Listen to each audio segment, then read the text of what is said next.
Welcome to another episode of If You Can, I Can, dedicated to all the inspiring Islanders out there. Well, if you have any desire to be an entrepreneur, these guests will definitely inspire you. It all began with an internship in 2008 for Vagabond Cruise for one, and a few college jobs here on the island for another, and the rest is history. In just a short time, these two brothers would invest in the beginning of a company by purchasing a piece of a parasail boat and later transform it to Island Head. Today, that company has grown leaps and bounds, and I can't wait for them to tell you all they have accomplished in such a short time. Welcome, Michael and Taylor Withrow. Thanks. Thanks for having us, and happy birthday. Oh gosh, thank you. I'm so excited. This is long overdue to have you guys on this, but today's perfect. So I'm so glad and honored to have you all here. First, I want to start with, how did you learn about Hilton Head? What first drew you here, and what made you decide to, other than obvious reasons, want to work here in the summer? Yeah, so we grew up outside of Atlanta, so it was always family short vacation. Like we come here for long holidays, stay in Palmetto Dunes, and it was always the easy getaway. Because from Atlanta, it's about 4.5 hours. Yeah, 5 hours. So yeah. I got chicken pox at the West End. As we got older, it was, President's Day weekend. We come down with our mom, bring a friend, come for 3 or 4 days. Just that easy kind of vacation. So there was no set love for Hilton Head, and I needed a college internship to graduate. All my friends were getting jobs around the college, and I'm like, I'm ready to be out of this place. So I Googled internships at the beach, and like you said, Vagabond Keith Walson's internship popped up. I filled out an application. I'm like, this beats staying in Carrollton, Georgia. Yeah. And he called me. I had no idea what it was. He read the duties, and he's like, do you want to come? And I'm like, I still don't know what I'm going to be doing, but yeah, let's go to Hilton Head it was for fall. So came for 3-month period and did that for Vagabond. Okay. And what about you? Yeah, so it started with me in college. Mike was a little bit older than me, so he was kind of starting to get established on Hilton Head at that time. And I went to Georgia Southern, which is about an hour and a half away from Hilton Head. So me and my buddies were like, let's get away from Statesboro, Georgia for a couple months and go make some money. Hilton Head, Statesboro. Exactly. So we kind of found ourselves coming down here in the summertime. That's back before Airbnb, VRBO, we could actually get a 3-month lease at that time on the beach. So we'd pile in, make a frat house on the beach, come make some money, and have a good time on Hilton Head, and then go back to school. So that's kind of where my roots started, coming to Hilton Head and enjoying the island. And you worked at steamers, right? I did, Which yeah. is such a Hilton Head landmark. Exactly. So I started working on boats during the day, and then I part-time do steamers at night just to make some extra money. Yeah. Back when I was in Caligny. Yeah. Oh gosh, that's so great. Were you guys always drawn to the water, or did you grow up on the water with boats and whatnot? Just out of curiosity. Yeah, we always had a family boat. The lake from our house was less 20 minutes away. Yeah. Our dad took the reins off pretty quick on us being able just to take it out. So I think at 16 we had full reign of the boat. So it was always kind of a weekend getaway with our friends, or in the summer we'd go to football workouts, and then how quick we could get to the lake. We'd go around our parents' garage, steal any lawnmower fuel, and head to the lake. So it was always a hobby and always fun. We always. Even as young kids, we always had family boats. Well, that makes sense. So tell me, what made you decide you wanted to start a business here? Lay it all out, kind of where you started, where you are now, how many employees did you have back then, how you've grown it. Yeah, the story isn't extremely exciting. There was no set desire of coming out of college and understanding business and saying I want to be an entrepreneur. I came out in 2009, and being an entrepreneur is so cool now. There wasn't much of a buzz around that. I had an option to sell Aflac Insurance or come back to Hilton Head and make $12 an hour running boat rentals. And during 2009 with the job market, that sounded a lot more appealing. Yeah. And I kind of saw what was being done by the people that I was working for and the people within the marina. I'm like, man, there's like, these guys are making money. Yeah. Like there's a business here, and their lifestyle is good. Like they're piecing out for the winter, because it was more seasonal back then. So it slowly evolved from that. I think within 2 years, I had an opportunity where I had a piece of something. Taylor was still in college at the time, and then, you can talk about how we jumped on our opportunity, but it wasn't like we had this master plan. Yeah, I think us growing up together, always wanted to work together. I don't know where that came from. Like Michael said, entrepreneur wasn't a popular term at that time. Yeah. And really looking back, didn't even really know too many people that own businesses. But for some reason, we wanted to own a business together. So at this time, you guys are in your young 20s, right? Yeah, Okay. I'm fresh out of college, 22 at that time. And like Michael said, we saw like there's a business here. Like, we're working these boats. We're on the boat 12 hours a day, dealing with a ton of customers, and like this is a cool lifestyle. Yeah.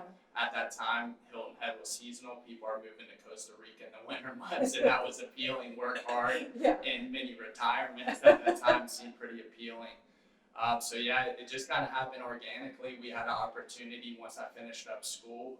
We started with one parasail boat. We scraped together as much money combined as we could to put a down payment on one boat, and I was the captain at that time, working every day. So we started with me and one other guy who was my mate. He was actually my buddy growing up, fresh out of the military. Came down, moved from Hawaii, and was my first mate on the boat at the time.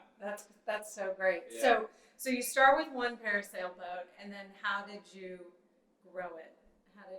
What did you? Oh my gosh. Maybe let everybody know what you guys actually offer now, just speaking to the water portion of your business. Yeah, I mean, for the water portion, I think we have 2 locations on Hilton Head. Right now we go out of Hilton Head Harbor, and then we are out of Broad Creek. We offer pretty much everything on the water. I think our fleet is roughly around 18 boats now. Wow.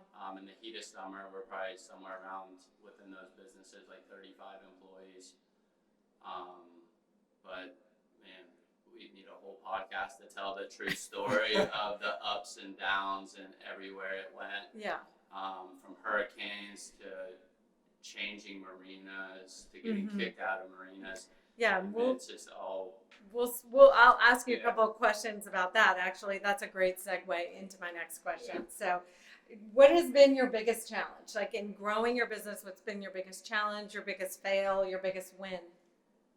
I'd say the testament to just look long term and to keep going through those downturns. I mean, you get hit with everything that's, whether it's personal life or business, but there's a lot of times looking back where it made more sense to pivot and give up on, is this worth it? Yeah.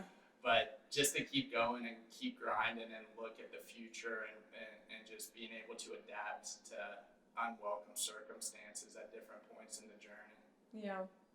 Yeah, I mean, we were, looking back on it, we could tell you stories, and I mean, it's just like it's no way to live. I mean, we were young and naive, and like Taylor said, there's, if someone had sense about them, there were so many places to quit. Yeah. And go get a job and make money. I mean, Taylor for the first 4 years,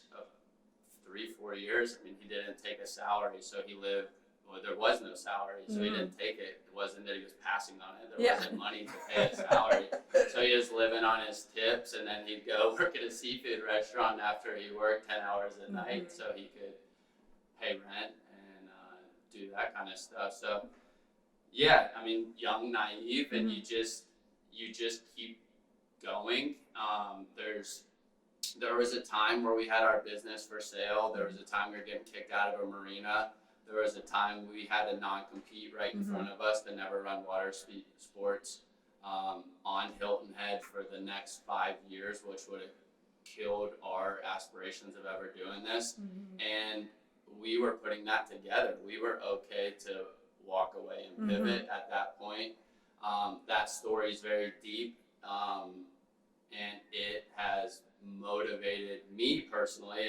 Taylor can say for him, but I've never lost the drive of what happened there, and for us to kind of pivot and get back on track and grow this thing to what it is today. Yeah, like that burning Oh desire yeah, to. those things are where you get that, and, Uh-huh. and looking back, those are blessings. So at true. the time, you think your world's falling apart, but that's where you draw the inspiration to push harder and harder, and really grow it to what it has become today. And Yeah. there can't be failure in your story, right? Mhm. Like, for anybody to sit here and say, "Oh, this went perfect, like no one's gonna tell you No. that story. No. If it did, we'd be done and sitting on a beach somewhere. Mhm.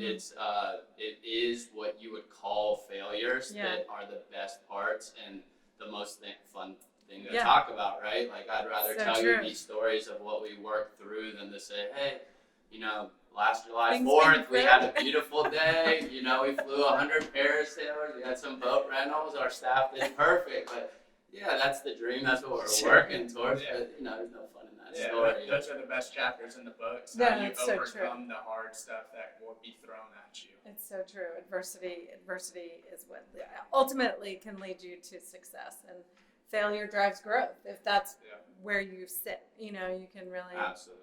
So Exactly. that's great. So in that though, just curious. So what's been your biggest win? Like, if you could pinpoint one thing that was, and maybe it was a failure that really was your biggest win, but if you could pinpoint something in this whole journey you've been on that you can kind of point out and say, like, wow, that really has taken us to the next level, or that really was a big gain, and I don't know, it doesn't even have to be an actual acquisition or anything, just in general. Yeah, I would kind of say from that point of having the business for sale, for looking back at what That it would was be for it. sale and where we were at, ready to, in a way, throw in the towel and pivot into a new career, a new business. Looking back at that, it's extremely motivating to see where we're at today. Like I said, I think we had 35 people roughly. I mean, I'd put our staff up against anybody. Yeah. Our staff was incredible. Our culture is incredible. We have What kind of culture do you guys like? What's important to you?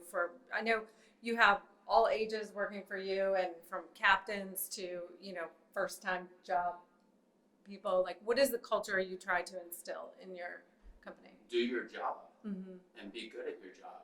And what I mean by that is early on, Taylor and I are overseeing everything, and everything has to be perfect. And oh man, this guy didn't do this. Oh, I'll be down there. We're down there 15 hours a day. Now, like, we had 2 parasail boats. Both of our parasail captains have more experience than us. It's like, why am I going to go tell these Right. people what to do? Like, they're so good at their job. Let them flourish. Yeah. And if a phone calls from them, be there to support. We have kids coming up that have got their captain's license, Yeah. and now we're evolving into captains. We have one employee who started with me at 15, just graduated from the naval office. Right. Yes. I mean, that's the wins. Yeah. Like, that's the greatest success. Like, seeing these kids that can't talk to somebody walk around with their chest out, seeing them get their captain's license, seeing these people that have a tough time running a kayak tour, and then all of a sudden I'm calling them, asking them, like, what should we do here? What are we doing here? So giving people the freedom to be great, and that's been a big thing that we have. It's been a slow process to evolve, but like, let people do their job. Let people be great, and let people mess up. If they mess up, let's sit on it for 24 hours, and then we'll sit down and have a conversation. And let's fix it. Yeah.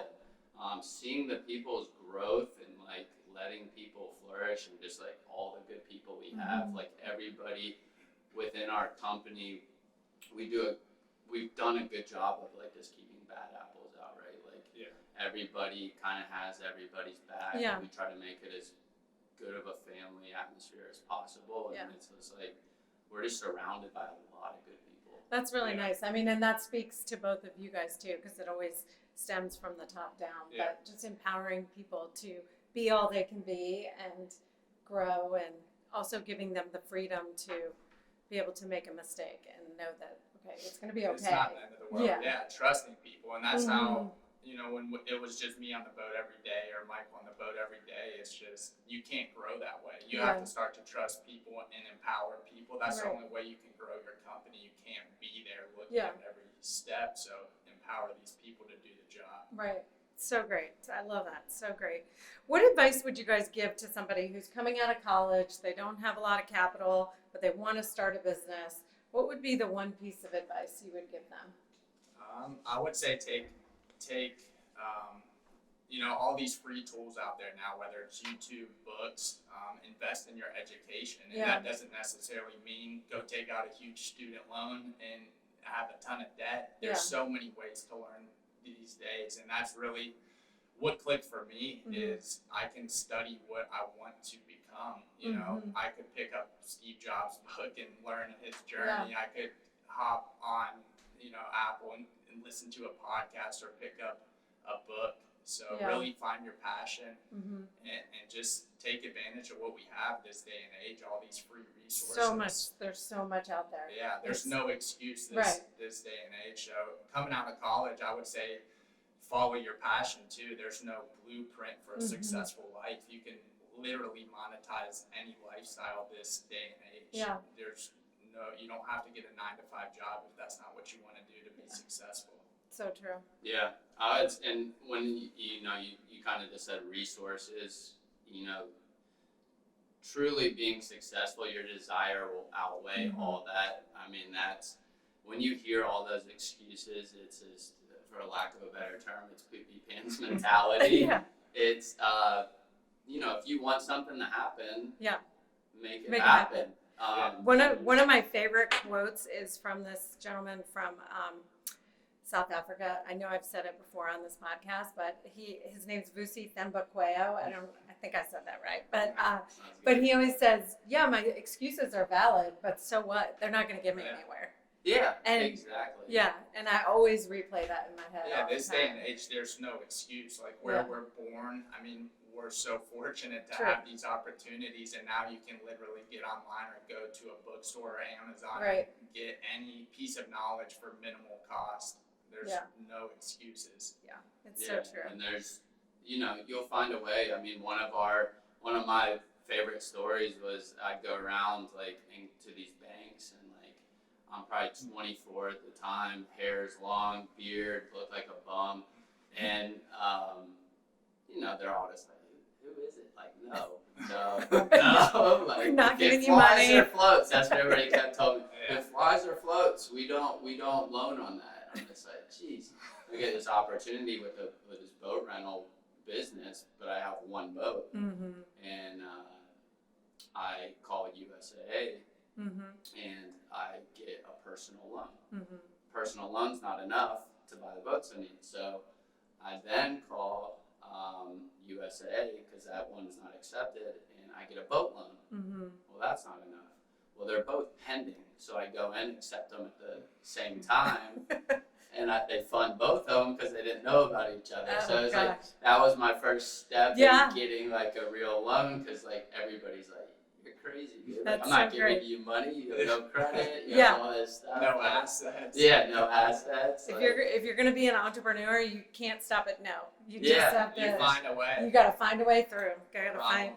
Find a way. So you guys have recently expanded into real estate investing, and you have some properties that you've acquired. So tell us a little bit about that and kind of what your goal is with that. Yeah, I mean, it's just always something we've been intrigued with. A former employee that worked with us while he was in college, he recently became an agent on the island, and we've just always stayed in touch, grabbing coffees. just always wanting to work together. Yeah. And obviously, being around Hilton Head, we see what this market does. We see what the rental market does, and we've always wanted to have a piece of that. So we've stayed in contact with him, and we were fortunate enough to come across a great opportunity that we jumped on. And we just finished the renovations on that. It's on the south end of Hilton Head, made it a 6-bedroom short-term rental. So it is now active renting out. And that address is? It is 1 Laurel Lane. So it's the first road outside the back gate of Sea Pines, 4th row. So we're now renting it out and excited to go into the busy season next year, and hopefully it does well with the hurricane coming. Yeah, I've personally seen it, and you guys did an amazing job.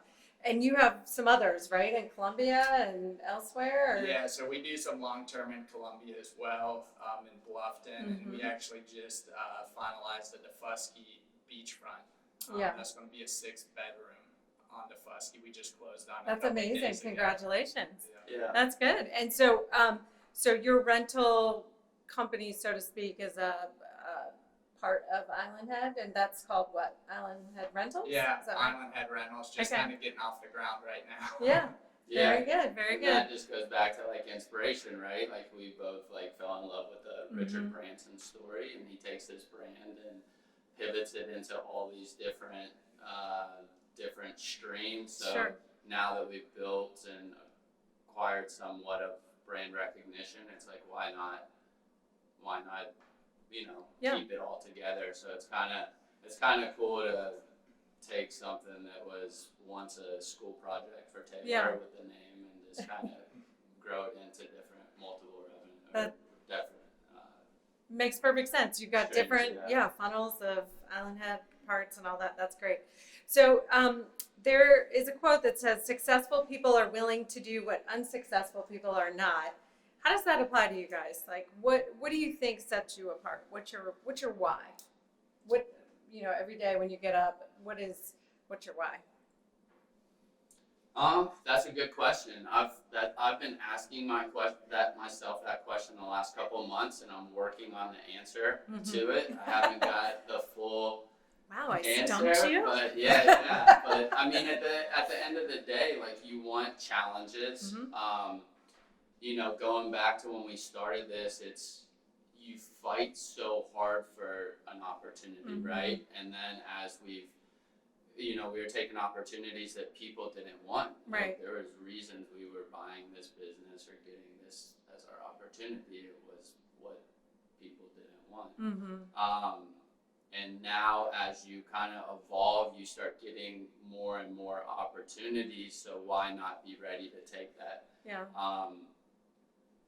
Kind of sticking to our roots. I think that's a big thing. Like we're all about the growth of the business and putting everything back into the business and chasing these new opportunities, but we aren't chasing other stuff, and that's like the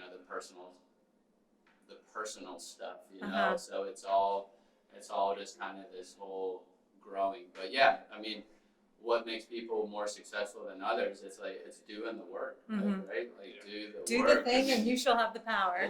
100%. And suffer. No one wants to suffer. Right. Like I mean, it's not all glory. Yeah, I mean, we would only sign 6-month leases when we started, and that was, sometimes it was going on vacation or going back to Atlanta or sleeping on people's couch, doing all these like little things to get to the bigger place and like, see the long-term picture. Yeah, we'd have 6 guys living in a 3-bedroom place just to cut your rent down as much as we could to have enough money to pay for the boat. Right, Being smart with your money and living conservative and. Exactly. Yeah. And now, like Michael said, having the opportunities come to you and people, come to you with different things is a blessing. I mean, and answering the phone now when it rings off the hook at 9:00 at night, looking back when we started, the phone wouldn't ring. So you got to look at that, like where we built it, so we answer the phone at the time of the day because it was hard to get it to ring. You always want to, when you're in business, you always want to answer the phone. Right? Yeah, and so many people don't. So it's like, it's taking all those, like, don't forget the basics and what you came from. Yeah. Like Taylor said, it's like, you know, you're looking and it's 4th of July and it's like, man, we've had 3 phone calls today. Right. So it's like now the phone's ringing off the hook on 4th of July. Like, we're going to call every one of those people back if we miss a call. We're going to do every trip. We're going to say yes to whatever you want. Right. Like, So customer service. Yeah, we've answered phone calls big. at midnight. People calling from the West Coast booking their trip next week, wanting to get activities on the book, because we remember how hard that was to get that phone to ring. Yeah. So it's good to never forget that. So I'm just curious. So we all have 2 kinds of habits. You know, one habits that serve you well and habits that don't. And so depending on which way you go, they're either going to propel you to success or to failure. So what is maybe one habit that you each have that you feel like for your personal contribution to the success of your company, you know, is something that serves you well? And I know you're a big runner. I'm not saying that that's what it is, but you know, I'm just curious, a habit that you have. I just kind of view life as a book, compound effect. Yeah. So every little decision is essentially who you become, and that's whether it's your health, financial, and spiritual. So what you do daily is who you're going to become, and that's what you put in your head as well. You know, a lot of people go home after work and watch Netflix for 4 hours, and that's what they become. You know, so whether it's putting podcasts or good books or eating well, I think it's just a combination of little choices over your life is who you become. And so good. Yeah. That's so good. Yeah, I think I mean, we live and breathe a lot of the same things. I think that's a great thing. You mentioned running. That's obviously like a discipline that I take very serious, and it does well for me mentally and prepares me. It's a time to think. It's a time for me to play games in my head and say, oh, I'm out working the competition. That guy ain't out here running. You know, you can play all these little things in your head. But yeah, I mean, I can kind of piggyback on Taylor and agree 100% with that. But yeah, like the running discipline plays very well with me. And then obviously reading has just been a huge thing.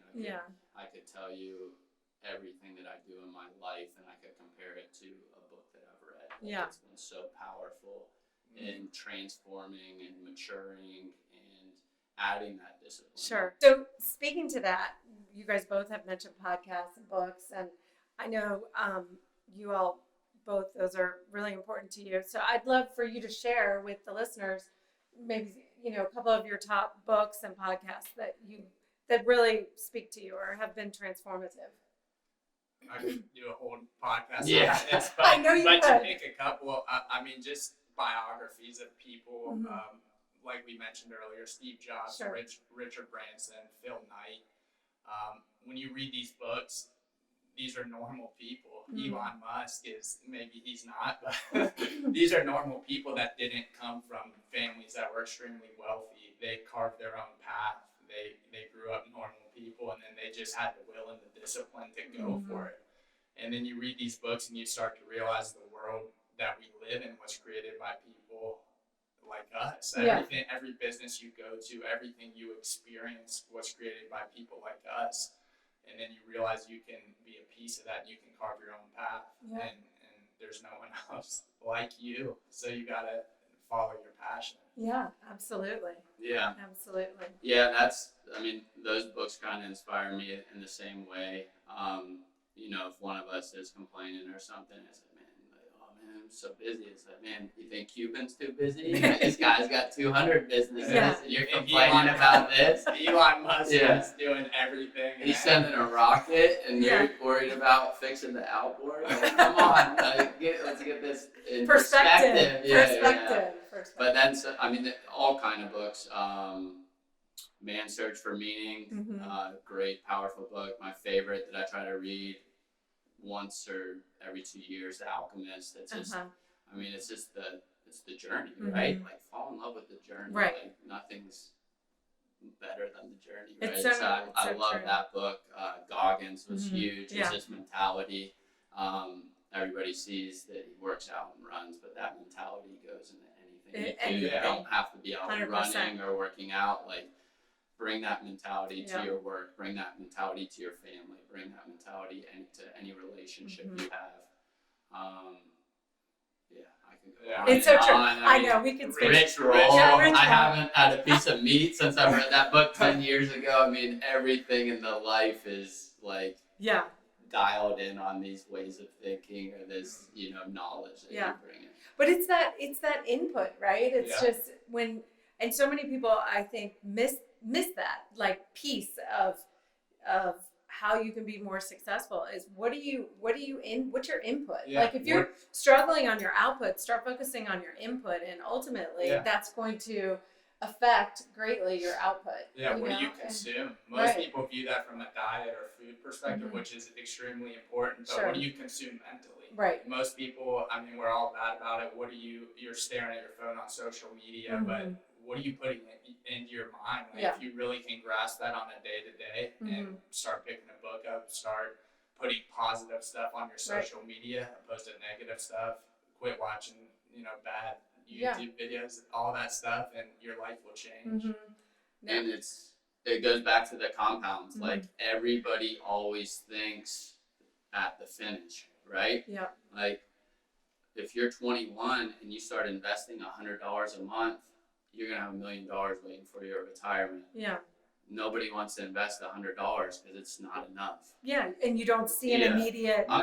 Yeah, it's gonna take you 30 or 40 years to get there. Like you want to be in shape, so you have to go to the gym 7 days a week, and then after 2 weeks, you're like, this sucks. Yeah. What if you just go to the gym 3 times a week, and now you're working out 12 times a month instead of 0?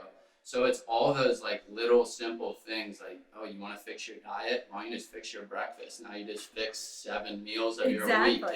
You don't have to go crazy, but it's like a penny a day Yeah, mentality. and it's just going to compound. It's the little things. And reading. I'm too busy to read. I can read on vacation. Just read 10 pages a day. 10 pages a Yeah. day. That's what I. There's Yep. 70 a week. Yeah. You're gonna finish a book Yeah. in 2 weeks. So it's just all those little simple things, and the smallest changes can make the biggest difference. It's so true. I couldn't agree more.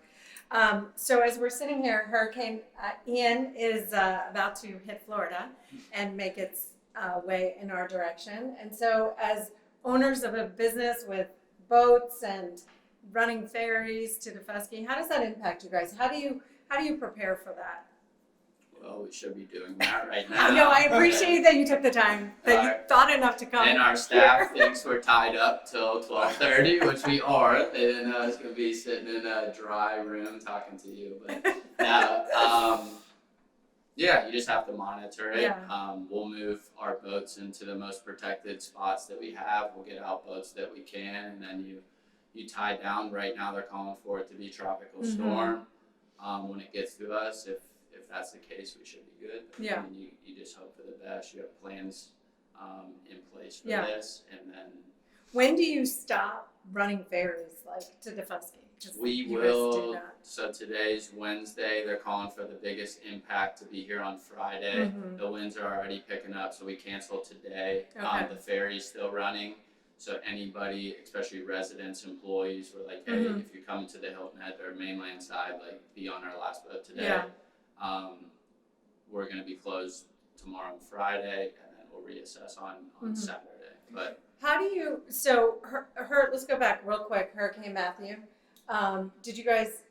Was there any major lesson learned from that you had to pivot from, or that you take your experience from that forward? Pray like hell.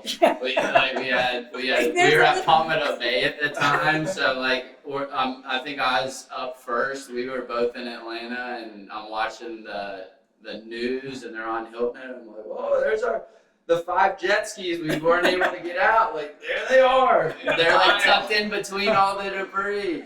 And then I had 2 boats that had to leave in Harbor Town in the back. They were fine, but the bill just cut out, so they were kind of sink. They weren't all the way down, and I talked to somebody who was staying here and lived right by Harbor Town. They were walking through, and they saw and sent me pictures, and they found a nice guy who had guess a gas powered, because all the electrical was gone, a gas powered bilge, and they were able. So we salvaged through it. That's good. But yeah, I mean, you can only do, you can only do so much. Yeah. So you Have just, good insurance policies. Yeah, exactly. Yeah, protect what you can, because some of these bigger boats, you don't have a trailer, so Yeah. you can't get them out. Yeah, like your big one, you guys just put in the water, right? Yep. So some of those boats, you just got to put them in the best place you can in short notice. Yeah, I know. It's hard. None of us have a crystal ball, so it's hard to know. So, last question I always ask as every guest is, what advice would you give to somebody whose life is going about seamlessly and it suddenly takes just a hard left? Yeah, I would say life, I mean, you got to embrace the lows and the highs. It's never as good as it seems, and it's never as bad as it seems. So I'd say embrace the lows. Like we said, those can be the best chapters in the book. Having a good support system, whether that's family, friends, community, to get you through those times, and just know that there's going to be light at the end of the tunnel. Right. And you'll look back on that as a blessing, even though at the time it's not going to feel that way. Yeah, it's great. yeah, I mean, right on. That's spot on. I mean, I think he stole my answer. But I would say going back to like focusing on what goes inward. Find happiness in yourself. Like the work you do for yourself will get you through so much. Fall in love with the journey, right? No event in your life, like there's always great events, having kids, get married, all this stuff, like they're all great things. But you gotta fall in love with like the day to day, right? Like looking back on a race, I can have the best race I ever had. Looking back on that, it's like, man, that was an awesome race. But the true joy and love was like all the running with the people, like going on the run when you don't want to go, running when it's shitty weather, going. It's all that little stuff, and like I love running because it's such a powerful metaphor for life. And if you don't run, you may not get that. But it's just you go through like all this stuff, and I think that's truly where it is. Like fall in love with the journey. Like Taylor said, you're gonna hit lows, you're gonna hit highs. But yeah, that's a great quote. Yeah, like it's never as bad as it sucks when you're going through it, but you always find yourself out, right? And it's sometimes it's always high, and like if life was always high and always perfect, then that would suck too. It would. We'd never be challenged to get better, right? Or to grow or anything. So that's kind of the whole premise behind If You Can, I Can. That it's just there's always positives out of everything negative. And, we can all gain inspiration from one another. So I thank you both so much for being here. I respect and I respect you both so much, and as people and the business that you have built, and wish you continued success. And we'll have to have you back, down the road, and you can update us all on the progress. But thank you so much for listening today. And if you have anybody you would like to nominate to be a guest on If You Can, I Can, please text or call me at 843-368-1300. Get out there, enjoy your day. Remember, if you can, I can.